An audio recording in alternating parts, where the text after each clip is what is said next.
السلام عليكم ورحمة الله. وعليكم السلام ورحمة الله وبركاته. إن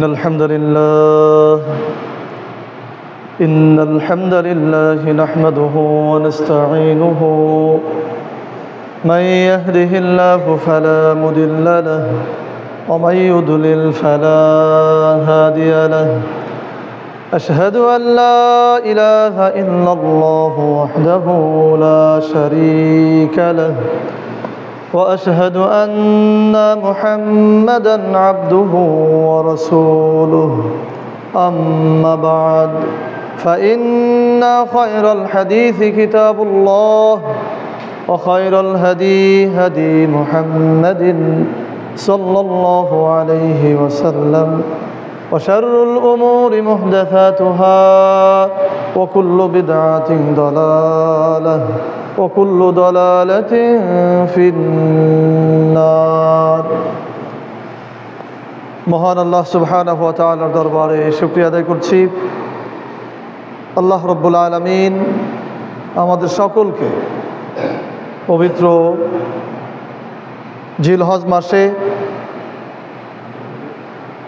শয়তানের যাবতীয় তৎপরতা ছিন্ন করে দুনিয়ার যাবতীয় ব্যস্ততাকে দূরে ঠেলে দিয়ে দূর দূরান্ত থেকে একত্রিত হয়ে যথাসময় জুমার সালাত আদায় করতে আসার তৌফিক দান করেছেন। এই জন্য সে আল্লাহ তাআলার আলিশান দরবারে শুকরিয়া আদায় করে পড়ছি আলহামদুলিল্লাহ। আলহামদুলিল্লাহ। প্রিয় উপস্থিতি, আজকের খুতবার আলোচ্য বিষয় আল্লাহর নিকট কুরবানি পৌঁছানোর উপায়। আজকের খুতবার আলোচ্য বিষয় আল্লাহর নিকট কুরবানি পৌঁছানোর উপায়। কোন কাজগুলো করলে আর কোন কাজগুলো থেকে বিরত থাকলে আল্লাহর নিকট কুরবানি পৌঁছানো যাবে, আল্লাহর নিকট কুরবানি গ্রহণীয় হবে, আমরা সেই বিষয়ে সংক্ষিপ্ত আকারে আলোচনা করব ইনশাআল্লাহ। প্রিয় ভাইয়েরা, আল্লাহ সুবহানাহু ওয়া তাআলা মহাগ্রন্থ আল কোরআনে বলছেন, লা ইয়ানালুল্লাহু লুহুমুহা ওয়ালা দিমাউহা ওয়ালাকিন ইয়ানালুহুত তাকওয়া মিনকুম। তোমরা যেই পশু কুরবানি করো, এই কুরবানিকৃত পশুর গোশত এবং রক্ত এর কোনো কিছুই আল্লাহর নিকট পৌঁছায় না। ওয়ালাকিন ইয়ানালুহুত তাকওয়া মিনকুম, বরং পৌঁছায় হচ্ছে তোমাদের তাকওয়া। আল্লাহর নিকট কুরবানির যে গোশত রক্ত এটা কোনো কিছুই পৌঁছায় না, বরং পৌঁছায় তোমাদের তাকওয়া। সূরা হাজ আয়াত নম্বর 34। কুরবানির একটি পূর্ব শর্ত হলো মুত্তাকি হওয়া। কুরবানি গ্রহণযোগ্য হওয়ার একটি পূর্ব শর্ত হচ্ছে মুত্তাকি হওয়া। মুত্তাকি যদি কেউ না হয় তাহলে তার কুরবানি আল্লাহর নিকট গ্রহণযোগ্য হবে না। আসলে মুত্তাকির পরিচয় কি? মুত্তাকি কারা? আমরা অনেক সময় বাহ্যিকভাবে, যেহেতু আমরা অন্তরের খবর রাখি না, এজন্য আমরা অনেক সময় বাহ্যিক দৃষ্টিতে অনেককে মুত্তাকি মনে করি। যেমন কেউ ইসলামী লেবাস পরলো, পাঞ্জাবি, টুপি, এগুলো পরলে আমরা অনেক সময় তাকে মুত্তাকি মনে করি। কেউ দাড়ি চুল রাখলো, এর জন্য আমরা তাকে মুত্তাকি মনে করতে পারি। কেউ 5 ওয়াক্ত নামাজ পড়লো, তাকে আমরা মুত্তাকি মনে করতে পারি। কেউ কুরবানি করলো, তাকে আমরা মুত্তাকি মনে করতে পারি। কিন্তু আসলে মুত্তাকি কারা? এই মুত্তাকির পরিচয় আল্লাহ সুবহানাহু ওয়া তাআলা নিজেই দিয়েছেন। এখানে অন্য কোনো বা অন্য কারো পরিচয় দেওয়ার সুযোগ নেই। আল্লাহ সুবহানাহু ওয়া তাআলা মুত্তাকির পরিচয় নিজেই দিয়েছেন। মুত্তাকির মূল অর্থ হচ্ছে যে আল্লাহকে ভয় করে, এটাই হচ্ছে মূল বিষয়। যে ব্যক্তি আল্লাহকে ভয় করে তাকেই মুত্তাকি বলা হয়। তো এই মুত্তাকির কিছু গুণাবলী আল্লাহ সুবহানাহু ওয়া তাআলা উপস্থাপন করেছেন, অর্থাৎ কোন গুণগুলি একটি লোকের মধ্যে থাকলে তাকে মুত্তাকি বলা হবে, কোন চরিত্রগুলি একজন লোকের মধ্যে থাকলে তাকে মুত্তাকি বলা হবে। আল্লাহ সুবহানাহু ওয়া তাআলা মুত্তাকির গুণাবলী, মুত্তাকির চরিত্র নিজেই বলেছেন। আল্লাহ সুবহানাহু ওয়া তাআলা বলছেন, মান আমানা বিল্লাহ ওয়াল ইয়াউমিল আখির ওয়াল মালায়েকা ওয়াল কিতাব ওয়ান নাবিয়্যিন ওয়া আতাল মাল আলা হুব্বিহি যাবিল কুরবা ওয়াল ইয়াতামা ওয়াল মাসাকিন ওয়া ইবনাস সাবিল ওয়াস সাইলিন ফির রিকাব ওয়া আকামাস সালাত ওয়া আতাজ যাকাত ওয়াল মাওফুনা বিআহদিহিম ইযা আহাদু ওয়াস সাবিরিনা ফিল বা'সাই ওয়াদ দাররাই ওয়া হিনাল বাস উলাইকা আল্লাযীনা সাদাকু ওয়া উলাইকা হুমুল মুত্তাকুন। সূরা বাকারা আয়াত নম্বর 177। আল্লাহ সুবহানাহু ওয়া তাআলা সূরা বাকারার 177 নম্বর আয়াতে মুত্তাকিদের 10টি চরিত্রের কথা উল্লেখ করেছেন। একজন লোককে মুত্তাকি হতে হলে, একজন মানুষকে মুত্তাকি হতে হলে তাকে 10টি গুণের অধিকারী হতে হবে, 10টি চরিত্রের অধিকারী হতে হবে। 10টি চরিত্র যদি কারোর মধ্যে থাকে তাহলে আল্লাহ তাকে সত্যবাদী বলেছেন, আল্লাহ তাকে মুত্তাকি বলেছেন। আমরা দেখব সেই গুণগুলি কি। 1 নম্বর, আল্লাহ সুবহানাহু ওয়া তাআলা বলছেন, মান আমানা বিল্লাহ। মুত্তাকির যে 10টি গুণাবলী, তার প্রথম গুণের কথা আল্লাহ সুবহানাহু ওয়া তাআলা বলেছেন, মান আমানা বিল্লাহ। আল্লাহর প্রতি বিশ্বাস স্থাপন করবে যে ব্যক্তি, তার মুত্তাকির একটি গুণ তার মধ্যে আছে। আল্লাহ রিজিক দাতা, আল্লাহ পালন করতে, আল্লাহ আমাদের হিসাব দিবেন, আল্লাহ এক, আল্লাহ অদ্বিতীয়, এভাবে যে বিশ্বাস করবে, মুত্তাকির 1 নম্বর গুণ তার মধ্যে আছে। 2 হচ্ছে ওয়াল ইয়াউমিল আখির, যে পরকালে বিশ্বাস করে, আখিরাতে বিশ্বাস করে, যে হ্যাঁ পরকাল আখিরাত হবে, সেখানে আমাকে হিসাব দিতে হবে, দুনিয়ার কার্যক্রমের যাবতীয় বিচার বিশ্লেষণ করে আমাকে জান্নাত জাহান্নামে দেওয়া হবে, এইরকম বিশ্বাস করে, এটা মুত্তাকির একটি গুণ। 3 হচ্ছে আল মালাইকা, ফেরেশতারা আছে, ফেরেশতাদের প্রতি ঈমান। ফেরেশতারা আছে, ফেরেশতারা আল্লাহর অনুগত, আল্লাহর কথা শুনে তারা ইবাদত করে, আল্লাহর কথা শুনে তারা কাজ করে, তারা দায়িত্ব পালন করে, কিয়ামত অদ্যাবধি তারা এই কাজগুলি করে যাবে, এই বিশ্বাস হচ্ছে আরেকটি গুণ। তো এই যে 3টি গুণ, আল্লাহর প্রতি ঈমান, পরকালের প্রতি ঈমান এবং ফেরেশতাদের প্রতি ঈমান, এই 3টি গুণ আমাদের ম্যাক্সিমাম মুসলিমদের মধ্যে আছে না নেই বলেন? আছে। এই 3টি গুণ মোটামুটি সবার মধ্যেই আছে। 4 নম্বর যে গুণের কথা আল্লাহ সুবহানাহু ওয়া তাআলা বলেছেন, ওয়াল কিতাব। একজন মুত্তাকির কিতাবগুলির উপরে ঈমান থাকতে হবে, কিতাবের উপরে বিশ্বাস থাকতে হবে। অর্থাৎ আসমান থেকে যতগুলি কিতাব অবতীর্ণ হয়েছে, তাওরাত, জব্বুর, ইনজিল, কোরআন সহ অন্য যতগুলি কিতাব অবতীর্ণ হয়েছে, সবগুলির উপরে তার বিশ্বাস থাকতে হবে। বিশেষ করে কোরআনের উপরে তার অবশ্যই বিশ্বাস থাকতে হবে, তাহলে তার মুত্তাকির একটি গুণাবলী আছে। এখানে প্রশ্ন হচ্ছে, এই গুণ কিন্তু সব মুসলিমের মধ্যে নাই। সব মুসলিম পরিপূর্ণভাবে কিতাব মেনে চলে না। বিশেষ করে কিতাবের নামাজ, রোজা, হজ, যাকাত যেগুলি আছে, সেগুলি আমরা অধিকাংশ মুসলিমই মেনে নেই। কিন্তু কিতাবে বা কোরআনে যে আইন বিধানগুলি রয়েছে, রাষ্ট্র পরিচালনার আইন, অর্থ ব্যবস্থা পরিচালনার আইন বা সম্পদ বন্টনের আইন, এই যে আইনগুলি রয়েছে, এইগুলি আমাদের ম্যাক্সিমাম মুসলিম গ্রহণ করে না, এটা পালন করে না। ঠিক না ঠিক? তাহলে এইখানে কিন্তু পরিপূর্ণ মুত্তাকির যে গুণাবলী, সেটা আমাদের অনেকের মধ্যে থাকলো না। যেহেতু কোরআনের মধ্যে নামাজ, রোজা, হজ, যাকাতের কথা আছে, আবার পাশাপাশি রাষ্ট্রীয় আইন, অর্থব্যবস্থা আইন, ফৌজদারি দণ্ডবিধি, দেওয়ানি বিধি, এই সমস্ত কিছুও কি আছে, কিন্তু আমরা নামাজ রোজারটা মানছি, কিন্তু এটা মানলাম না। তাহলে কিতাবের প্রতি পূর্ণ ঈমান আনা হলো? কারণ পুরোটাই আনার কথা ছিল। আল্লাহ সুবহানাহু ওয়া তাআলা বলেছেন, আফা তুমিনুনা বিবাদিল কিতাব ওয়া তাকফুরুনা বিবাদ। তোমরা কি কিতাবের কিছু অংশ মানো আর কিছু অংশ ছেড়ে দাও? আর এই ছেড়ে দেওয়ার কারণে তোমরা দুনিয়াতে লাঞ্ছিত হবে, অপমানিত হবে এবং আখিরাতেও কঠিন শাস্তির সম্মুখীন হবে। তাহলে আজকে আমাদের অবস্থা কি? আমরা দুনিয়াতে লাঞ্ছিত হচ্ছি না? দুনিয়াতে কি মুসলিমদের যে শৌর্য বীর্য ছিল, সেটা নিয়ে আমরা সম্মানিত অবস্থায় আসি? নেই। দুনিয়াতে আমরা অপমানিত হচ্ছি, আবার এ কারণে আখিরাতেও আমাদেরকে অপমানিত হতে হবে, এটা আল্লাহ সুবহানাহু ওয়া তাআলা বলেছেন। এরপর ওয়ান নাবিয়্যিন, নবীদের প্রতি ঈমান।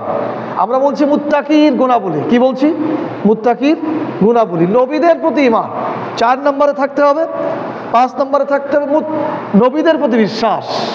তো আমরা সাধারণ মুসলিমরা নবীদেরকে মেনে নিয়েছি, মুসা আলাইহিস সালাম, ঈসা আলাইহিস সালাম, অন্যান্য যিনারা আছেন, মুহাম্মদ সাল্লাল্লাহু আলাইহি সাল্লাম মেনে নিয়েছি। কিন্তু এখানে নবীদের প্রতি বিশ্বাস স্থাপন করতে বলতে বোঝানো হয়েছে এটা যে নবীদের যে আদর্শ ছিল, নবীদের যে সিদ্ধান্ত ছিল, নবীদের যে পারিবারিক, সামাজিক, রাষ্ট্রীয় যে চিন্তা কাঠামো ছিল, সেটাকেও মেনে নিতে হবে। কিন্তু আমাদের ম্যাক্সিমাম মুসলিম দেখা গেছে যে আমরা নবীকে মেনে নিয়েছি, কিন্তু তার যে রাষ্ট্রচিন্তা দর্শন, তার যে সমাজ পরিবর্তনের দর্শন, তার যে রাষ্ট্র পরিচালনার চিন্তা সিদ্ধান্ত, এইটাকে আমরা মেনে নেয়নি। ঠিক না ঠিক বলেন? বিশেষ করে আমরা যারা বিভিন্ন দলের রাজনীতি করি, অনইসলামিক যে রাজনীতির দলগুলি আছে, এই দলগুলি আমরা যারা করি, আমরা কিন্তু নবীকে নবী হিসাবে মৌখিক স্বীকৃতি দিলেও তার আদর্শ, তার রাষ্ট্রচিন্তা, তার রাষ্ট্রতত্ত্ব, তার আইনতত্ত্ব, এইগুলিকে আমরা স্বীকৃতি দিতে পারি নাই। ঠিক না ঠিক বলেন? তাহলে এক্ষেত্রেও আমরা কিতাবকেও যেমন পুরোপুরিভাবে মানতে পারিনি, নবীকেও পুরোপুরিভাবে মানতে পারিনি। এরপর 6 নম্বর গুণের কথা আল্লাহ বলছেন, ওয়াআতাল মাল আলা হুব্বিহি। 6 নম্বর হচ্ছে ওয়াআতাল মাল আলা হুব্বিহি, ওই ব্যক্তি মুত্তাকি যে সম্পদ ভালোবাসে সেখান থেকে ব্যয় করে, সেখান থেকে সে কি করে? খরচ করে। তাহলে এর উল্টাটা কি হবে? উল্টাটা হচ্ছে যে ব্যয় করে না, তার মধ্যে মুত্তাকির গুণ নেই। তার মানে যে কৃপণ, যে কীট, যে বখিল, সে তার মধ্যে মুত্তাকির গুণাবলী একটা থাকলো না। আর সেটা ব্যয় করে কোথায়? যাবিল কুরবা। প্রথমই হচ্ছে তার নিকটবর্তী প্রতিবেশী, নিকটবর্তী প্রতিবেশীর পেছনে সে কি করবে? খরচ করবে। ওয়াল ইয়াতামা, এতিমদের জন্য খরচ করবে। ওয়াল মাসাকিন, মিসকিন যারা একেবারে হত দরিদ্র, তাদের জন্য খরচ করবে। ওয়াবনাস সাবিল, আর যারা পথিক, পথে এসে বিপদে পড়েছে, মুসাফির, তাদের জন্য খরচ করবে। ওয়াসাইলিন, যারা ভিক্ষুক, তাদের জন্য খরচ করবে। ওয়াফির রিকাব, দাস মুক্তি, দাস অবস্থায় যারা রয়েছে অথবা কারাগারে যারা রয়েছে, যাদের মুক্ত হওয়ার মতো কোনো অর্থ নেই, কোনো সুযোগ সুবিধা নেই, তাদের পেছনে অর্থ ব্যয় করবে।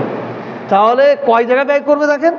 সে নিকট আত্মীয়র পেছনে, নিকটবর্তী বেশির পিছনে, এতিমদের পেছনে, মিসকিনদের পেছনে, পথিকদের পেছনে, ভিক্ষুকদের পেছনে, এবং যারা বিপদগ্রস্ত আছে, দাস অথবা কারাগারে আছে, তাদের মুক্তির জন্য অর্থ ব্যয় করবে। যদি করে তাহলে তার মধ্যে মুত্তাকির গুণ আছে, যদি না করে তার মধ্যে মুত্তাকির গুণ নেই। তাহলে আমাদের নিজেদের বুঝতে হবে, আমাদের যাদের মধ্যে কৃপণতার অভ্যাস আছে, টাকা খরচ করতে মোটে ইচ্ছাই হয় না, শুধু জমাতে ইচ্ছা হয়, বুঝতে হবে যে আমার মধ্যে মুত্তাকির গুণ একটা কম আছে। আমি বললাম নাকি? কে বলেছেন? আল্লাহ বলেছেন। 7 নম্বর হচ্ছে ওয়াকামাস সালাত। ওয়াকামাস সালাত, সালাত কায়েম, যারা সালাত কায়েম করবে, এই গুণটাও কিন্তু আমাদের মধ্যে নেই। আমরা যারা নামাজ পড়তে আসি, আমরা সালাত কায়েম করি না। আমরা কি করি? সালাত আদায় করি, নামাজও কায়েম করছি না। ওয়াকামাস সালাত, মুত্তাকি হতে হলে কি করতে হবে? সালাত কি করতে হবে? কায়েম করতে হবে, অর্থাৎ সবাইকে নিয়ে পড়তে হবে। পরিবারকে নিয়ে তো পড়তেই হবে, বাইরের সবাই, কিন্তু আমরা পরিবারকেও পড়াই না। আমরা নামাজ পড়তে আসতেছি, স্ত্রী নামাজ পড়ে না, এরকম আছে কি না? তাহলে আমরা সালাত কায়েম করলাম না, তার মানে আমার একটি গুণ, মুত্তাকি হওয়ার যে গুণ, সেটা আমার মধ্যে থাকলো না। ওয়াতাজ যাকাত, যাকাত আদায় করবে। যাকাত আদায় করা হচ্ছে 8 নম্বর গুণ। একজন মুত্তাকি হওয়ার জন্য 10টি গুণ, তার 8 নম্বর কি? যাকাত আদায় করা। 9 নম্বর ওয়াল মাউফুনা বিআহদিহিম ইযা আহাদু। 9 নম্বর গুণ হচ্ছে সে যে প্রতিশ্রুতি দেবে, সেই প্রতিশ্রুতি সে রক্ষা করবে। প্রতিশ্রুতি দিবে, সেই প্রতিশ্রুতি সে কি করবে? রক্ষা করবে। 10 নম্বর ওয়াসাবিরিনা ফিল বাসাই ওয়াদ-দাররাই ওয়া হিনাল বাস। আর 10 নম্বর গুণ, মুত্তাকির 10 নম্বর গুণ। কত গুণ? 10 নম্বর গুণ হচ্ছে তারা বিপদে, মুসিবতে, অর্থ সংকটে, 3টা অবস্থায়, বিপদে, মুসিবতে, অর্থ সংকটে ধৈর্য ধারণ করবে। অর্থাৎ এখানে আল্লাহ বোঝাতে চেয়েছেন, যারা দ্বীনের পথে চলবে, দ্বীন প্রচারের কাজে চলবে, দ্বীন প্রতিষ্ঠার কাজে চলবে, তারা বিপদগ্রস্ত হবে, বিপদগ্রস্ত হওয়ার সম্ভাবনা তাদের রয়েছে। তারা অর্থ সংকটে পড়বে, তারা আঘাতপ্রাপ্ত হতে পারে, তারা কারাগারে যেতে পারে, তারা বিপদ অবস্থায় থাকতে পারে, তারা দেশান্তরী অবস্থায় থাকতে পারে, ফেরারি অবস্থায় থাকতে পারে, তাদের অর্থ সংকট থাকতে পারে। এই নানাবিধ সমস্যার পরেও তারা ধৈর্য ধারণ করে থাকবে। এটা হচ্ছে মুত্তাকির 10 নম্বর গুণ। তাহলে এই 10টি গুণ যদি কোনো ব্যক্তির মধ্যে থাকে, তাহলে আল্লাহ সুবহানাহু ওয়া তাআলা তাকে উদ্দেশ্য করে বলেছেন, উলাইকাল্লাযীনা সাদাকু, এরা হচ্ছে সত্যবাদী। এরা কি? এতক্ষণ ধরে বোঝায় আসছে, মূল আলোচনা এখানে। তাহলে মুত্তাকির গুণাবলী 10টি। এই 10টি গুণাবলী যাদের মধ্যে থাকবে, এই 10টি গুণাবলী যাদের মধ্যে থাকবে, আল্লাহ সুবহানাহু ওয়া তাআলা নিজে সত্যায়ন করেছেন। নিজে সত্যায়ন করেছেন, বলেছেন উলাইকাল্লাযিনা সাদাকু, এরা হচ্ছে সত্যবাদী। এরা কি? সত্যবাদী। ওয়া উলাইকা হুমুল মুত্তাকুন, আর এরাই হচ্ছে মুত্তাকি। এরাই হচ্ছে কি? মুত্তাকি। সূরা বাকারা আয়াত নম্বর 177। তাহলে এই আয়াতের বিশ্লেষণের মাধ্যমে আমরা বুঝলাম 10টি গুণ যার মধ্যে আছে সেই হচ্ছে মুত্তাকি। আর যাদের মধ্যে 2-4টা আছে তারা আসলে প্রকৃতপক্ষে এখনো মুত্তাকি হতে পারেনি। যদি আমাদের মুত্তাকি হতে হয় তাহলে আমাদেরকে এই 10টি গুণ পরিপূর্ণভাবে অর্জন করতে হবে, তাহলেই আল্লাহ আমাদেরকে বলেছেন তারা সত্যবাদী, উলাইকা হুমুল মুত্তাকুন, তারা মুত্তাকি। এবার আমাদের নিজেদের বুকে হাত দিয়ে চিন্তা করতে হবে যে আসলে আমরা মুত্তাকি হতে পারলাম কিনা। আজকে আলোচনার বিষয় ছিল আল্লাহর নিকট কুরবানি পৌঁছানোর উপায়। আল্লাহর নিকট কুরবানি পৌঁছানোর উপায় আল্লাহ নিজেই বলছেন, লা ইয়ানালুল্লাহ লুহুমুহা ওয়ালা দিমাউহা ওয়ালাকিন ইয়ানালুহুত তাকওয়া মিনকুম। আল্লাহর নিকট তোমাদের কুরবানির গোশতও যায় না, রক্তও যায় না, যায় শুধু তোমাদের তাকওয়া। ওই তাকওয়া বোঝানোর জন্য এতক্ষণ মুত্তাকির গুণাবলী বললাম, যে ওই মুত্তাকির যে 10টি গুণ ওইটা যার মধ্যে আছে তার থেকেই তাকওয়া আল্লাহর নিকট যাবে। তো আল্লাহর নিকট পৌঁছাতে হলে আমাদের তাকওয়াবান হতে হবে, মুত্তাকি হতে হবে, তাহলেই আমাদের কুরবানি আল্লাহর নিকট পৌঁছাবে। এখন আল্লাহর নিকট কুরবানি পৌঁছানোর আমরা সংক্ষিপ্তভাবে 4টি বিষয় বলবো। 1 নম্বর হচ্ছে আল্লাহর জন্য, শুধুমাত্র আল্লাহর জন্য কুরবানি করতে হবে, লোককে দেখানোর জন্য নয়। কুরবানি আল্লাহর নিকট পৌঁছাতে হলে শুধুমাত্র আল্লাহর জন্যই কুরবানি করতে হবে, লোককে দেখানোর জন্য নয়। লোককে দেখানোর জন্য কুরবানি, এটাকে বলা হয় রিয়া। যে কোনো ধরনের আমল যদি মানুষকে দেখানোর জন্য করা হয় সেটাকে কি বলা হয়? রিয়া, প্রদর্শন ইচ্ছা। এই রিয়া জাতীয় কোনো কুরবানি আল্লাহ সুবহানাহু ওয়া তাআলা গ্রহণ করবেন না, কোনো ইবাদতও আল্লাহ সুবহানাহু ওয়া তাআলা গ্রহণ করবেন না।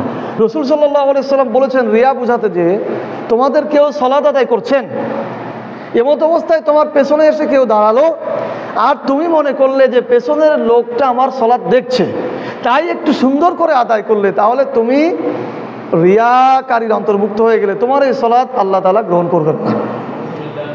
তার মানে তুমি ওই লোকটাকে সন্তুষ্ট করার জন্য সালাত আদায় করেছো, অথচ সন্তুষ্টির ক্ষেত্রে একমাত্র অধিকারীকে আল্লাহ সুবহানাহু ওয়া তাআলা। ইবাদত করতে হবে কার জন্য? আল্লাহর জন্য। সুতরাং আল্লাহর সন্তুষ্টিটা যখন তুমি মানুষের নিকট দিয়ে দিচ্ছ, তখন তোমার রব মানুষ হয়ে যাচ্ছে, সেক্ষেত্রে তোমার ইবাদতটা আল্লাহ পর্যন্ত আর পৌঁছাবে না। এখন আমরা যদি কোরবানি করি, যে আমরা বড়লোক বাবার ছেলে, আমরা যদি কোরবানি না দিই তাহলে লোকে কি বলবে? আমরা এতগুলো ভাই, এত টাকা পয়সা ইনকাম করি, আমাদের এত অর্থ সম্পদ, আমরা যদি কুরবানি না করি লোকে কি বলবে? আমার ছেলেগুলো চাকরি করে, আমি চাকরি করতাম, কুরবানি দিয়ে যদি না দিই লোকে কি বলবে? এই যে লোকে কি বলবে এইটা চিন্তা করে যদি কুরবানি দেন সেটা গ্রহণযোগ্য হবে না। আমাকে কুরবানি করতে হবে আল্লাহর জন্য। ইন্না সলাতি ওয়া নুসুকি ওয়া মাহইয়ায়া ওয়া মামাতি লিল্লাহি রাব্বিল আলামিন। আমার কুরবানি, আমার বেঁচে থাকা, আমার মরে যাওয়া, আমার ইবাদত সমস্ত কিছু কার জন্য? আল্লাহর জন্য। লোকে আমাকে ভালো বলুক, মন্দ বলুক, যা বলে বলুক, এইটা নিয়ে আমার কোনো মাথা ব্যথা নেই। আমার ভালো হতে হবে কার কাছে? কার কাছে বলেন? আমার অভাব, আমি পারতেছি না টাকা খরচ করতে, কিন্তু আমাকে কুরবানি দিতে হচ্ছে, কেন? লোকে কি বলবে? তাহলে বুঝবেন যে ওইটা লোকের মধ্যেই চলে যাবে, আল্লাহ পর্যন্ত কি পৌঁছাবে না। রিয়ার ব্যাপারে ইবাদতটা হতে হবে একমাত্র কার জন্য? আল্লাহর জন্য। আল্লাহ বলছেন ফাবুদুল্লাহ মুখলিসান লাহুদ্দিন, একনিষ্ঠভাবে, একেবারে খালেসভাবে শুধুমাত্র আল্লাহর জন্য তোমাদের ইবাদত করতে হবে। দিনে একনিষ্ঠ হয়ে আল্লাহর ইবাদত করতে হবে। আলা লিল্লাহি দীনুল খালিস, একমাত্র একনিষ্ঠ ইবাদত পাওয়ার উপযুক্ত হচ্ছেন আল্লাহ সুবহানাহু ওয়া তাআলা। এর মধ্যে কাউকে মিশ্রণ করলেই আর সেটা আল্লাহর দরবারে গ্রহণযোগ্য হবে না। সূরা জুমার আয়াত নম্বর 2-3। এখানে দেখবেন কুরবানির ব্যাপারে যেহেতু বলছি, আমরা গরু কিনে রাস্তায় বেঁধে রাখি। ঘটনাটা কি? ম্যাক্সিমাম, যার বাঁধার জায়গা টায়গা নেই সেটা আলাদা কথা, ম্যাক্সিমাম গরু রাস্তার পাশে বাঁধা। ঘটনাটা কি? মানে কুরবানি দেওয়ার উদ্দেশ্যে যত গরু ম্যাক্সিমাম রাস্তার প্রকাশ্যে বাঁধা, মানে এমনভাবে বেঁধে রাখতে বোঝা যাচ্ছে যেটা কুরবানি হবে। হতে পারে এখানে লোক দেখানোর কিছু ইচ্ছা ভেতরে প্রবেশ করে যেতে পারে, তাহলেই সমস্যা হয়ে গেল।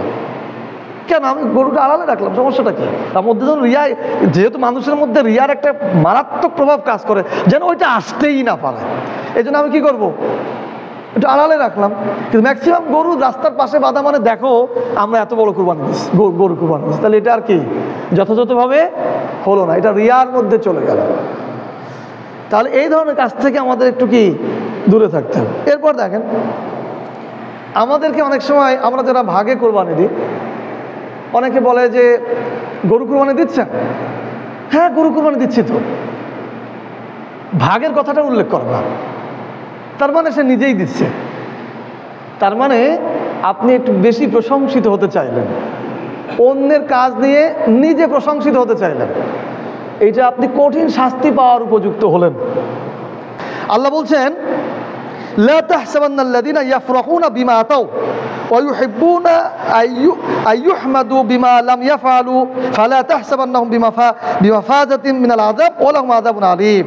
আল্লাহ বলছেন তুমি কখনো চিন্তাই করবে না যারা নিজেরা যে কাজ করে সেই কাজের জন্য আনন্দ প্রকাশ করে, আবার ও নিজে যে কাজ করেনি অন্যরা করেছে সে কাজের জন্য সে প্রশংসা নেওয়ার চেষ্টা করে। অন্যরা কাজ করেছে সেই কাজের প্রশংসা সে নিজে নেওয়ার চেষ্টা করে। ফালা তাহসাবান্নাহুম তুমি কখনো ধারণাও করবে না বিমাফাজাতিন মিনাল আযাব তাদেরকে শাস্তি থেকে দূরে রাখা হবে, ওয়া লাহুম আযাবুন আলীম তাদের জন্য কঠিন শাস্তি রেখে দেওয়া হয়েছে। সূরা ইমরান আয়াত নম্বর 188। তাহলে আপনি অন্যের যে কাজ করেছে সেই কাজের প্রশংসা যদি নিজে নিতে চান তাহলে আপনার জন্য শাস্তি কি অপেক্ষা করছে। এখন গরু কিনেছেন 7 জনে, তাহলে আপনি তো একা কিনেননি, তো একা বলছেন কেন যে আমি গরু কুরবানি দিচ্ছি? বলতে হবে যে না আমরা কুরবানি দিচ্ছি, কি কারণ অন্যের প্রশংসা যেন আমার ঘাড়ে চলে না আসে, তার কথাটাও আপনাকে কি করতে হবে, প্রকাশ করতে হবে। কথা কি পরিষ্কার? ম্যাক্সিমাম লোকের কাছে দেখবেন শুনলে ওইরকম বলে, এটা বলা যাবে হ্যাঁ আমরা কুরবানি দিচ্ছি, আমরা এত লোকে দিচ্ছি, এটাতে কোনো সমস্যা নেই, কিন্তু অন্যের প্রশংসা নিজে নেওয়া যাবে না। এর একটা শানে নুজুল আছে। শানে নুজুল তো এই আয়াতের শানে নুজুল হচ্ছে এই যে রাসূল সাল্লাল্লাহু আলাইহি ওয়াসাল্লামের সময় কিছু সাধারণ মুমিন, মানে অত বেশি উচ্চমানের না, তারা যুদ্ধে যেত না, ইসলাম প্রতিষ্ঠার কাজে খুব বেশি সম্পৃক্ত হতো না। তো না হয়ে যখন বিজয়ী হয়ে আসতো তখন আবার তারা প্রথমত আনন্দ প্রকাশ করতো যে আমরা যুদ্ধে যাইনি, আঘাতপ্রাপ্ত হইনি, ভালো আছে, এইটা মনে মনে ভেবে কি করতো, আনন্দিত হতো যে আমাদের ঠ্যাঙে কেউ বাড়ি দেন।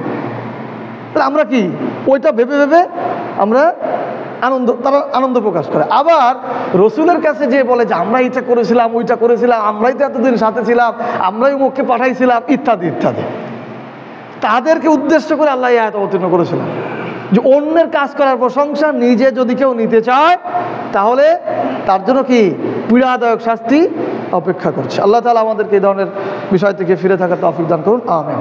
তাহলে প্রথম কথা হচ্ছে রিয়া, প্রদর্শন ইচ্ছা, লোক দেখানোর জন্য কোনো ইবাদত, কোনো কুরবানি যদি করা হয় সেটা আল্লাহর নিকট পর্যন্ত পৌঁছাবে না, এটা মানুষের সন্তুষ্টির জন্য হয়ে যাবে।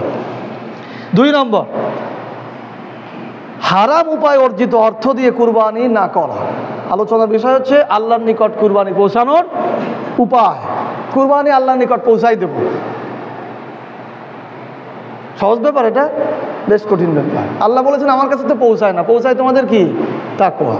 হারাম উপায়ে অর্জিত অর্থ দিয়ে কুরবানি না করা। হারাম উপার্জন বলতে বোঝায় ইসলামী শরীয়ত যেগুলিকে নিষিদ্ধ করেছে, যেখান থেকে উপার্জন করতে নিষিদ্ধ করেছে সেটাকে কি বলে, হারাম উপার্জন।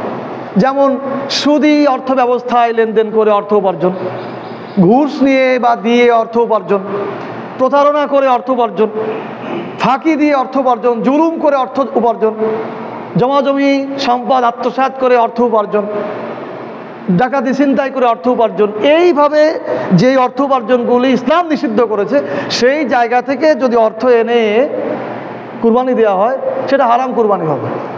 আব্দুল্লাহ ইবনে মাসউদ রাদিয়াল্লাহু তাআলা আনহু বলেছেন একটা অপবিত্র কখনো আর একটা অপবিত্রকে দূর করতে পারে না। আমরা জানি কুরবানি মানুষের গুনাহগুলিকে দূর করে দেয়, এখন কুরবানি যেটা দিয়ে করা হচ্ছে ওইটাই অপবিত্র, অর্থটা কি অপবিত্র। সুতরাং ওই এক অপবিত্র জিনিস আর এক অপবিত্র জিনিসকে পরিষ্কার করতে পারবে না। তো হারাম উপার্জন যদি কারোর মধ্যে থেকে থাকে তাহলে সেটা গ্রহণযোগ্য হবে। এখানে একটি বিষয় লক্ষণীয় হতে পারে যে আমি একটা ব্যবসার মাধ্যমে অর্থ উপার্জন করছি, কিন্তু এই ব্যবসার মূলধনটা ছিল হারাম বা আত্মসাৎকৃত। তাহলে যদি আপনি আত্মসাৎকৃত অর্থ সম্পদের উপরে ভিত্তি করে পরবর্তী 2-1 যুগ পরে যে অনেক সম্পদের মালিক হন, তবুও মৌলিকভাবে বেসিকভাবে আপনার ওই অর্থটা হারাম থাকবে। আমার উদ্দেশ্য হচ্ছে আমরা সবাই জান্নাতে যাব। কোথায়? নাকি আপনাদের অপমান করব? আমরা কোথায় যাব বলেন?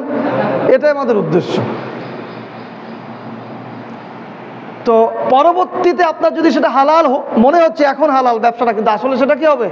হারাম হয়ে যাবে। এ ব্যাপারে আমরা একটি ঘটনা উল্লেখ করতে পারি। সেটি হচ্ছে দাউদ আলাইহিস সালামের সময়ে এক মহিলা আর তার সন্তান গ্রামে বসবাস করতো, প্রত্যন্ত এলাকায়। খাবার দাবার তাদের খুব কম ছিল।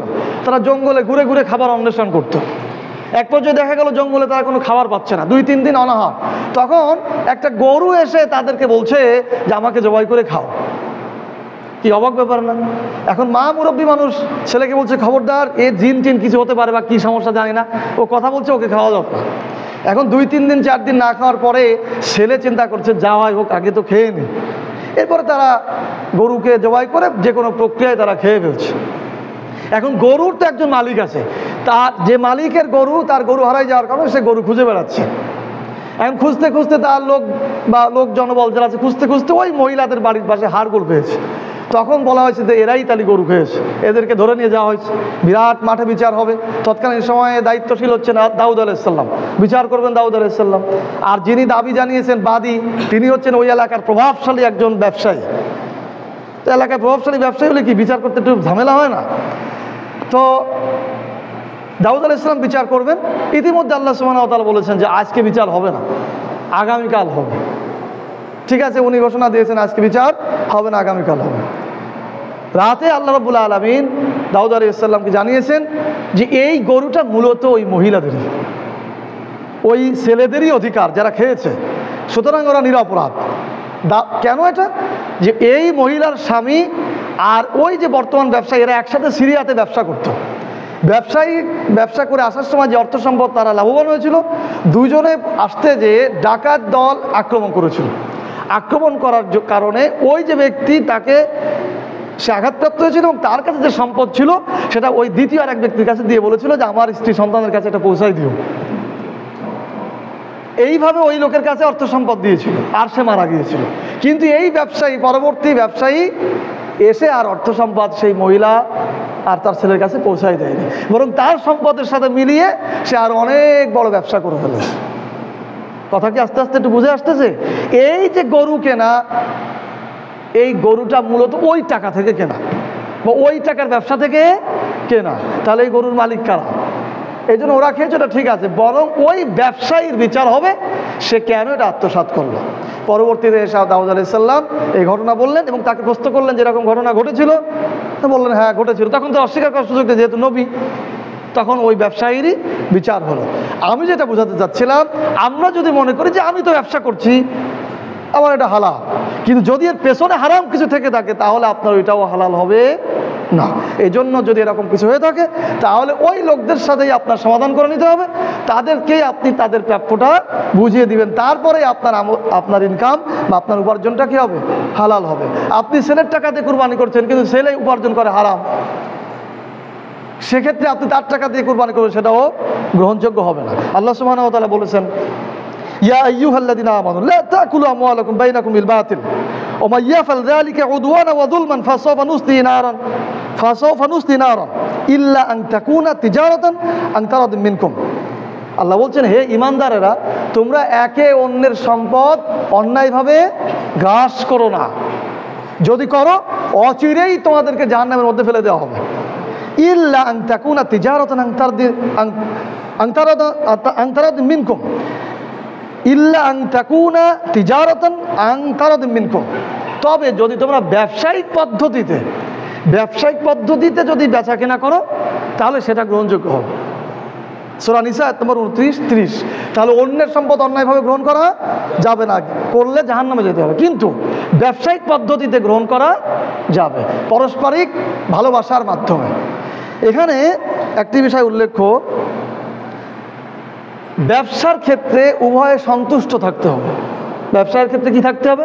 উভয়ে সন্তুষ্ট থাকতে হবে। আপনি বিক্রেতা যেই দাম নেবেন তার উপরে বিক্রেতা সন্তুষ্ট থাকবে, আপনি ক্রেতাও সন্তুষ্ট থাকবেন।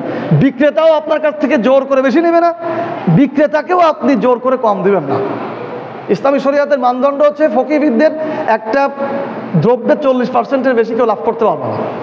50-50 লাভ করা যাবে না। কত পার্সেন্ট করবে?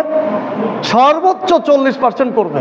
তারপরেও কোনো মুস্তাহিদ বলেছেন এটাও জুলুম, এটাও কি জুলুম। 40%-এর বেশি লাভ করতে পারবে না। এখন বিক্রেতাকে সন্তুষ্ট করতে হবে। যেমন ধরুন আমাদের মধ্যে যেটা হয়ে থাকে, আমরা যখন হাটে যাই 10টা-11টার দিকে, তখন দেখা যাচ্ছে যে একজন তরি তরকারি নিয়ে বসে আছে। এখন আলুর দাম মনে করেন যে 20 টাকা, এখন শেষের আলু বলছে যে আরে 5 টাকা করে দিয়ে দাও 10 কেজি, না দিলে নিলাম না। এখন সে চিন্তা করতেছে যে এতগুলো আলু আবার ফেরত নিয়ে যাব, আবার এত কম দামে ব্যস্ত, যা আগে একটু লাভ করেছে যা হোক দিয়ে দিই।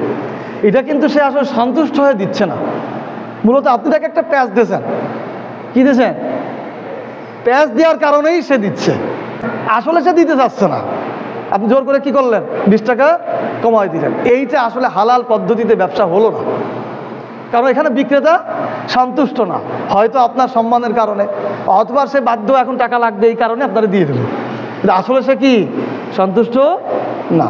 এই জন্য ব্যবসার ক্ষেত্রে, বেচা কেনার ক্ষেত্রে আমাদের এগুলো খেয়াল রাখতে হবে, অন্যথায় আপনার উপার্জনটা ভালো হালাল হবে না।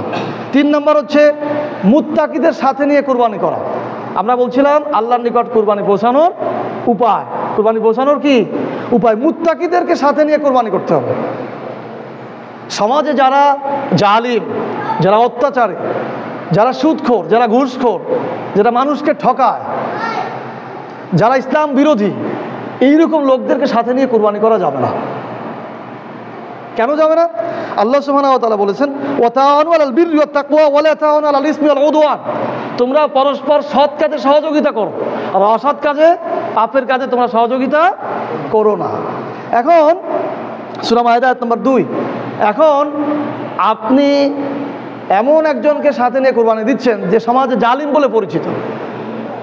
আপনি যখন তার অর্থ নিয়ে কুরবানি দিচ্ছেন, তখন তার গুনাহকে আপনি ঢেকে দেওয়ার চেষ্টা করছেন। মানুষের কাছে সে ভালো হিসাবে উপস্থাপিত হচ্ছে, যেন একজন লোক কুরবানি দেয়, গরিব মানুষকে দিচ্ছে, এটা তো ভালো। এই যে আপনি তাকে এই কাজটাতে সহযোগিতা করছেন, এইটা ইসলামে আপনাকে সহযোগিতা করতে বলে নাই, পাপের কাজে কাউকে সহযোগিতা করতে বলে নাই। আপনি ওই লোকটাকে যদি বয়কট করেন, সমাজে যারা চিহ্নিত সুদখোর, যারা জালিম, যারা অত্যাচারী, যারা ইসলাম বিরোধী, এদের গোশত, এদের সাথে কুরবানি দেওয়া যদি লোকে বন্ধ করে দেয়, এদের গোশত গ্রহণ যদি মানুষ বন্ধ করে দেয়, তাহলে ওরা চিন্তা করবে যে আমরা তো আসলে তাহলে মানুষের কাছে খারাপ হয়ে যাচ্ছি, মানুষ আমাদেরকে বয়কট শুরু করেছে। তখন হতে পারে সে ভালো হতে পারে, কিন্তু আপনি যখন তার এই অপরাধটাকেই একেবারে সহজেই মেনে নিচ্ছেন, তখন সে অপরাধ পুনরাবৃত্তি করবে, টাকা আরও হারামভাবে উপার্জন করবে, আরও বড় গরু কুরবানি দেবে। কাজে আপনি এই যে যাদেরকে কুরবানি সাথে নিয়ে দিচ্ছেন, তাদের পাপকে ঢেকে দেওয়ার চেষ্টা করছেন। এরপর আল্লাহ সুবহানাহু ওয়া তাআলা বলছেন, ইন্নামা ইয়াতাকাব্বালুল্লাহ মিনাল মুত্তাকিন। আল্লাহর নিকট কুরবানি গ্রহণযোগ্য হয় মুত্তাকিদের। কাদের কুরবানি? মুত্তাকিদের। সূরা মায়েদা আয়াত নম্বর 27। এই আয়াতটা অবতীর্ণ হয়েছিল মূলত হযরত আদম আলাইহিস সালামের সন্তান হাবিল আর কাবিলকে কেন্দ্র করে। ওনারাও কুরবানি দিতেন। হাবিল ছিল মুত্তাকি আর কাবিল ছিল হিংসুক। কাবিল ছিল কি? হিংসুক, অর্থলিপ্সুক বা কৃপণ টাইপের। হাবিলের কুরবানি আল্লাহ তাআলা গ্রহণ করেছিলেন, সাথে সাথে কাবিলেরটা গ্রহণ করেননি। কাবিলেরটা গ্রহণ না করার পেছনে কারণই ছিল সে মুত্তাকি ছিল না। তো এই মুত্তাকিদেরকে সাথে না নিয়ে যদি আপনি কুরবানি করেন, সেটা গ্রহণযোগ্য হবে না। এখন আপনি বলবেন যে আমার কুরবানি আমি দিচ্ছি, আমার কুরবানি কি আমি দিচ্ছি, আমি তো তার কুরবানি দিচ্ছি না, আমারটা হয়ে যাবে। দেখেন, শরিয়াতে ফরজ সুন্নাহ এক জিনিস আর মাসালা ভিন্ন জিনিস। মাসালা কি? মাসালা একটাতে একটা এনে অনেক কিছু জায়েজ করে দেওয়া যায়। মাসালা একটাতে আর একটা এনে অনেক কিছু জায়েজ করা যায়, ইখতিলাফ হয়, মতানৈক্য হয়, কিন্তু প্রকৃত সুন্নাহ আর প্রকৃত তাকওয়া এটা ভিন্ন জিনিস। আমি বুঝাতে পারছি কথা? আপনি কুরবানি দিবেন, আপনার সাথে দেওয়ার দরকার কি? আপনি একা দেন। গরু দিতে হবে এমন কোনো কথা আছে নাকি? গরু কুরবানি দিতে হবে এরকম শরীয়তে শর্ত আছে? আপনি খাসি দেন, কিন্তু এমন একজনকে সাথে নেবেন কেন যে সমাজে অন্যায় করে?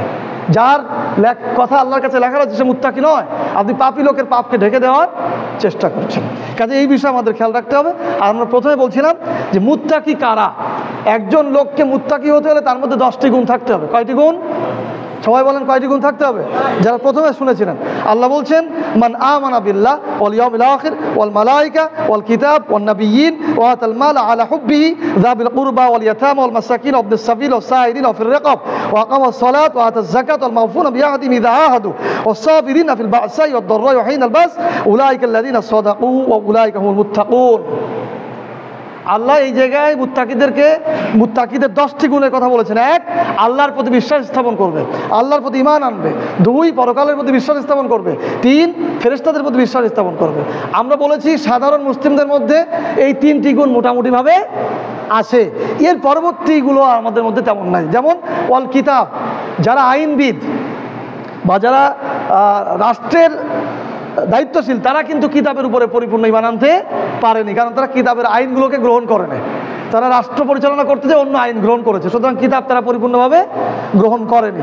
এরপর নবীন, নবীদের প্রতিও আমাদের ম্যাক্সিমাম মুসলিম, বিশেষ করে যারা অন্য রাষ্ট্র ব্যবস্থায় থাকে, গ্রহণ করতে পারেনি, বা অন্য রাজনৈতিক দলের সাথে যারা জড়িত, যারা অন ইসলামিক রাজনীতির সাথে জড়িত, তারা নবীকে গ্রহণ করতে পারেনি। হয়তো তারা নবীকে নবী হিসাবে মেনে নিয়েছে, কিন্তু নবীর যে আদর্শ, নবীর যে চিন্তা, নবীর যে রাষ্ট্রতত্ত্ব, নবীর যে রাজনৈতিক দর্শন, নবীর যে শাসন ব্যবস্থা, এগুলো তারা গ্রহণ করতে পারেনি, সুতরাং তারাও মুত্তাকি হতে পারেনি। ওয়াতাল মাল আলা হুব্বিহি, আর হচ্ছে যারা কৃপণ, যারা বখিল, যারা মানুষকে অর্থ দিতে চায় না, মানুষের পেছনে মোটে খরচ করতেই চায় না, যারা একেবারে মানুষে কম দিতে চায়। আপনি একজনের জন দিবেন, সাহসে কম দিবে, 10 টাকা কম দিলেও দিবে, এইগুলো হচ্ছে কি? কৃপণ। এই লোকগুলিও আসলে মুত্তাকি হতে পারবে না। আল্লাহ বলেছেন যাবিল কুরবা ওয়াল ইয়াতামা ওয়াল মাসাকিন ওয়া ইবনিস সাবিল ওয়াস সাইরিন ওয়া ফির রিকাব, যারা তাদের অর্থ ভালোবাসে, অনেক কষ্ট করে সম্পদ অর্জন করেছে, ভালোবাসার সেই সম্পদ ব্যয় করে নিকটবর্তী প্রতিবেশীর জন্য, এতিমদের জন্য, মিসকিনদের জন্য, ইবনিস সাবিল পথিকদের জন্য, ভিক্ষুকদের জন্য, দাস মুক্তির জন্য, জেলখানায় যারা আছে, আমরা কিন্তু এগুলো মনেই করি না। কারাগারে যে সমস্ত লোক থাকে, বিশেষ করে ইসলামের জন্য, তাদেরকে মুক্তির জন্য অর্থ দিতে হয়, আমরা কিন্তু এগুলো সাধারণত দেয় না। আমরা মোটামুটিভাবে কেউ আমাদের কাছে এসে হাত না পাতা পর্যন্ত আমরা তাদেরকে কিছু দিতে চাই না, নিজে ইচ্ছা করে দেবো, এই চিন্তা আমাদের মধ্যে খুবই কম। এরপর হচ্ছে সলাৎ কায়েম, যদি কেউ সলাৎ কায়েম না করে, সে প্রকৃত মুত্তাকি নয়। ওয়াতাজ যাকাত, যদি যাকাত প্রদান না করে, সে প্রকৃত মুত্তাকি নয়। ওয়াল মাউফুনা বিআহদিহিম ইযা আহাদু, আর যদি ওয়াদা দিয়ে ওয়াদা রক্ষা না করে, সেও প্রকৃত মুত্তাকি নয়। ওয়াস সাবিরিনা ফিল বা'সাই ওয়াদ দাররাই ওয়া হিনাল বাস, আর যারা ইসলাম প্রচারের কাজ করতে যে বিপদগ্রস্ত হয়, যারা অর্থ সংকটে পড়ে, আঘাতপ্রাপ্ত হয়, সে অবস্থায় যারা ধৈর্য ধারণ করে, তারা হচ্ছে কি? মুত্তাকি। আল্লাহ বলেছেন এই 10টি গুণ যদি কারোর মধ্যে থাকে, উলাইকা আল্লাযিনা সাদাকু, তারা হচ্ছে সত্যবাদী, আর উলাইকা হুমুল মুত্তাকুন, আর এরা হচ্ছে কি? মুত্তাকি। সূরা বাকারা আয়াত নম্বর 177। এখন আপনি প্রশ্ন করবেন যে এই রকম মুত্তাকি কি খুঁজে কুরবানি দেওয়া যাবে? তাহলে তার কুরবানি বন্ধ হয়ে যাবে। কুরবানি বন্ধ হওয়া না হওয়ার ব্যাপারে আপনার তো চিন্তা করার দরকার নেই। আল্লাহ যেটা বলেছেন আপনাকে কি সেইটা করতে হবে। আপনি যদি কুরবানি লোক না পান, একলা চলবেন, আপনি একলা করবেন, সমস্যা কোথায়? কিন্তু আপনাকে তো শরীয়তের বিধান উল্টাই দিতে বলা নাই, শরীয়তে যা আছে আপনাকে কি সেটাই করতে হবে। 4 নম্বর আমরা শেষ যেটা বলবো, সেটি হচ্ছে যারা কুরবানির গোশত গ্রহণ করবে, তাদের সাথে সদাচরণ করতে হবে। কুরবানির গোশত যারা গ্রহণ করবে, এই কথা বলছো কেন? যারা কুরবানির গোশত গ্রহণ করবে, তাদের সাথে কি করতে হবে? সদাচরণ করতে হবে। আপনি কুরবানি দিয়েছেন মানে আপনি ধনী লোক, একজন কুরবানি দেয়নি বিদায় সে দরিদ্র লোক, এটা চিন্তা ভাবনা করার কোনো সুযোগ নাই, কোনো সুযোগ নাই। কারণ ওই কুরবানির দাতা, কুরবানির দিন যে গোশত আমরা দেব, এইটার মালিক মূলত কে? সবাই বলেন কে? আল্লাহ। কুরবানি দিচ্ছি কার জন্য? আল্লাহর জন্য আমরা কুরবানি দিচ্ছি। তো আল্লাহর জন্য যদি আমরা কুরবানি দেই, তাহলে এই গোশতও কার? আল্লাহ। আপনার কোনো অধিকারই নেই, বরং এখানে আল্লাহ তাআলা আপনাকে খাওয়ার একটা সুযোগ করে দিয়েছেন। বরং অমুসলিমরা যে বলি দেয়, মান্যতের বলি, ওখান থেকে তারা মোটেই খেতে পারে না, কিন্তু কুরবানির গোশত কি খাওয়ার অধিকার আল্লাহ তাআলা দিয়েছেন। ফাকুলু মিনহা, তোমরা ওখান থেকে কিছু খাও, তোমরা ওখান থেকে কিছু খাও, কিন্তু গোশতটা মূলত কার? আল্লাহ। ওয়াতিবুল কানি ওয়াল মুতাররা, এবং যারা তোমাদের কাছে চায় তাদেরকে খাও, আর যারা চাইতে পারে না তাদেরকেও কি খাও। তো 3 শ্রেণীর কথা বলা হয়েছে। এখন আমরা কুরবানির গোশত চিন্তা করি যে ওই উপরে মানে যেটুক দেওয়ার দিয়ে বাকিটা রেখে দিলাম, আর যখন কেউ আসবে বলবো মানে তাদের সাথে রুলও ব্যবহার করবো, যাও এর আগে দিয়েছি কত মানুষকে দেবো, মসজিদে দিয়ে দিয়েছি ওইখান থেকে নাও, খুব কষ্টে পড়লাম, যন্ত্রণায় পড়লাম, এই যে একটা অনীহা প্রকাশ, এইটা আপনি করতে পারবেন না। তাহলে আল্লাহর নিকট কুরবানি গ্রহণযোগ্য হবে না। কারণ যিনি আপনার নিকট গোশত নিতে এসেছেন সে আল্লাহর মেহমান। সে কে? আল্লাহর মেহমান। কারণ ওই দিনের গোশতটা কার? আল্লাহ। সুতরাং আপনি কোনোভাবে তার সাথে রুল আচরণ করতে পারবেন না। আপনি যতটা পারেন ততটাই তাকে দিবেন। আমাদের দেশে যে 3 ভাগের ব্যবস্থা আছে, এইটা তো আমাদের মতো মোল্লাদের কাজ, বোঝেন নাই? কিন্তু প্রকৃত শরিয়াত হচ্ছে আপনি দিতে পারেন, আপনি মানুষকে দিবেন। এটা ইসলামের সৌন্দর্য, এইটা ইসলামের। এই কোরবানি, আকিকা, জাকাত, সদকা, ফিতরা, এইগুলো ইসলামের কি সৌন্দর্য, এটা দেখে মানুষ ইসলাম গ্রহণ করবে। আমরা তো কোরবানির গোশত মুসলিমদের দেওয়ার চিন্তাই করি না। চিন্তা করি কখনো? একটা খাসি কোরবানি দিয়েছেন, সেই গোশত মুসলিমরা খেতে পারে কিনা? কখনো আমরা চিন্তা করি যে অমুসলিমদেরকে আমাদের দেওয়া উচিত? অথচ একসময় এইগুলো দেখেই অমুসলিমরা ইসলাম গ্রহণ করেছে। দেখেছো, এত টাকা খরচ করে অন্য মানুষদেরকে খাওয়াচ্ছে। কি ধর্ম? ভালো ধর্ম, এই জন্য ওর মধ্যে আমাদের যেতে হবে। কিন্তু আমরা তো এই বিষয়গুলো মোটেই চিন্তা করি না। 3 ভাগের এটা একটা সিস্টেম, মানুষ যখন মোটেই দিচ্ছিল না তখন এটা একটা সিস্টেম করে দেওয়া হয়েছে। বরং আপনি যতটা দিতে পারবেন ততটাই কি কল্যাণ। আল্লাহ সুবহানাহু ওয়া তাআলা আমরা যে বিষয়গুলি দীর্ঘ সময় ধরে জানলাম, এই বিষয়গুলির উপর আমল করার তৌফিক দান করুন, এবং যথাযথভাবে কুরবানি করে যেন আমরা আল্লাহর নিকট কুরবানি পৌঁছাতে পারি, সে তৌফিক দান করুন, বলেন আমিন। আর আমরা যারা কুরবানি করব, চেষ্টা করবেন কুরবানি নিজেই করবেন। জবাই দেওয়ার চিন্তা কি নিজেই করবেন। আর যদি জবাই নিজে নাও দিতে পারেন, তাহলে যিনি দিবেন তার দোয়া কালামটা ভালো করে শুনে নেবেন, কি করে কি দোয়া পড়তেছে, কিভাবে পড়তেছে। কিছু বিশেষ বিষয় রয়ে গেছে সেখানে, যেমন দোয়া পড়বেন ইন্না সলাতি ওয়া নুসুকি ওয়া মাহইয়ায়া ওয়া মামাতি লিল্লাহি রাব্বিল আলামিন, এইটা বলে কুরবানি করতে হবে। ইন্নী ওয়াজ্জাহতু ওয়াজহিয়া লিল্লাযী ফাতারাস সামাওয়াতি ওয়াল আরদ, এই দোয়া তো অনেকেরই মুখস্থ আছে। এইটাও কি কুরবানির সময় বলতে হবে। আমার সালাত, আমার কুরবানি সব আল্লাহর জন্য, আমি আমার মুখমণ্ডলকে ঘুরাই দিলাম, আমি মুশরিকদের মধ্যে অন্তর্ভুক্ত নই, এরকম কিছু বলতে হবে। এরপর যখন দোয়া করবেন আল্লাহুম্মা তাকাব্বাল মিন্নি, যদি নিজে দেন আল্লাহুম্মা তাকাব্বাল মিন্নি, তার মানে কি হে আল্লাহ এই কুরবানি আমার কাছ থেকে গ্রহণ করেন, ওয়া মিন আহলি বাইতে, আবার আমার পরিবারের পক্ষ থেকেও গ্রহণ করেন। আর যদি আরেকজনেরটা দেন তা আল্লাহুম্মা তাকাব্বাল মিন, মিন মানে থেকে, আল্লাহুম্মা তাকাব্বাল মিন, এরপর আরেকজনের নাম বলবেন বা যারা দিবে তাদের নাম বলবেন, ওয়া মিন আহলি বাইতিহি, আর তার বাড়ির লোকজনের পক্ষ থেকে। এইভাবে আপনারা দোয়া পড়বেন। আর বিশেষ করে আপনারা পিতার উদ্দেশ্যে, পিতার নিয়েতে, মানে পিতার জন্য, মানে কি বলা যায়, আমাদের দেশে এটা পিতার নামে বলা হয় মূলত, পিতার জন্য, মানে পিতার সব হোক এই উদ্দেশ্যে কুরবানি করবেন, তাহলে সেটা বেশি ভালো হবে, আপনারও হবে, পিতারও সেটা গ্রহণযোগ্য হবে। আল্লাহ সুবহানাহু ওয়া তাআলা আমাদের সকলকে এই বিষয়গুলির উপর আমল করার তৌফিক দান করুন, আমিন। সুবহানাকাল্লাহুম্মা ওয়া বিহামদিক, আশহাদু আল্লা ইলাহা ইল্লা আনতা আস্তাগফিরুকা ওয়া আতুবু ইলাইক।